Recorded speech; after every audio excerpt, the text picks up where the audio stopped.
வணக்கம் அன்பர்களே. தகவல் சாளரம் வழங்கும் அறிவியல் உண்மைகள் சயின்டிஃபிக் ஃபேக்ட்ஸ் காணொளி தொடருக்கு தங்களை அன்புடன் அழைக்கின்றேன்.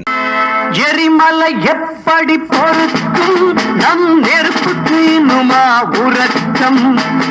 எரிமலை எப்படி பொறுக்கும்? எரிமலையின் தீப்பிழம்புகள் எப்படி வருகின்றன? பூமியின் மீது அமைந்திருக்கும் எரிமலைகள் வெடிக்கும் பொழுது அதிலிருந்து லாவா எனப்படும் எரிமலை குழம்பு மிகுந்த வெப்பத்துடன் வெளியாகி கூழாங்கற்கள் பாறையாக இறுகிப் போவதாக அறியப்படுகின்றது. இவ்வாறு ஏற்படும் எரிமலை சீற்றம் ஏன் ஏற்படுகிறது என்பதற்கான அறிவியல் உண்மைகளை பார்ப்போம்.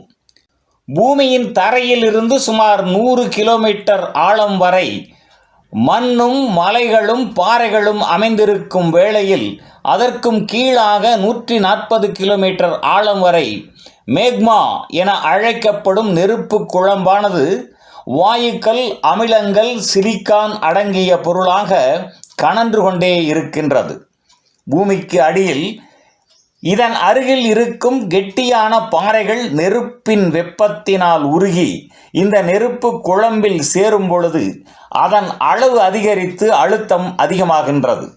இவ்வாறு நெருப்பு குழம்பின் அழுத்தம் அதிகரிக்கும் பொழுது பூமியின் தரையில் எந்த பகுதியில் அது வெளியேறுவதற்கான வாய்ப்பு கிடைக்கின்றதோ அந்த பகுதியில் எரிமலையாக வெடித்து சிதறி எரிமலை குழம்பாக வெளியேறுகின்றது. இவ்வாறு வெளியேறும் எரிமலை குழம்பான லாவாவின் வெப்பநிலை 1200 டிகிரி செல்சியஸ் வரை இருப்பதால் இவற்றில் வாயுக்களும் கெட்டியான திரவ வடிவ நெருப்பு குழம்புகளும் இருக்கின்றன.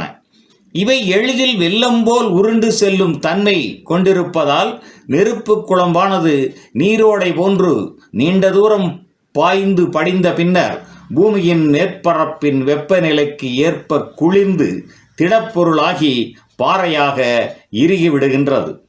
தீக்குழம்பின் வாயுக்கள் காற்றில் கலக்கும் அதே நேரத்தில் லாவாவின் மூலமாக பூமிக்கு மேலாக தூக்கி எறியப்படும் லாவா நெருப்பு துண்டுகள் கீழ்நோக்கி வந்து சிறு பாறைகளாகவும் கற்களாகவும் தரையில் படுகின்றன.